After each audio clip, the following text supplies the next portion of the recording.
சமைக்கிற சமையல் ருசிக்க தெய்வீக ரகசியம் தெரிஞ்சுக்கோங்க.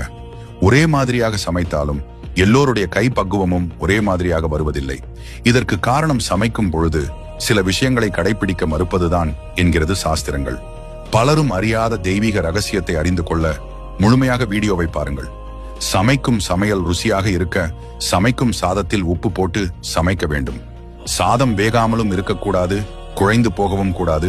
சரியான பதத்தில் உப்பு போட்டு வடித்த சாதமாக இருக்க வேண்டும். கறி காய்கள் எதுவாக இருந்தாலும் அவை நன்கு வெந்த பின்னர் எந்த ஒரு மசாலா பொருட்களையும் சேர்த்து மசாலா வாசம் போக சமைக்க வேண்டும். சமையலில் இஞ்சி, பூண்டு மற்றும் வெங்காயம் இந்த 3 பொருட்களும் சரியாக வதங்காமல் சமையல் ருசி தராது.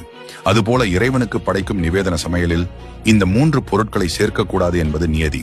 இப்படி சமைத்து பாருங்கள், உங்களுடைய எல்லா வகையான சமையலும் நன்கு ருசிக்கும். உங்களுடைய கை பக்குவமும் எல்லோருக்கும் பிடித்தமானதாக மாறும். மேலும் இது போன்ற சுவாரஸ்ய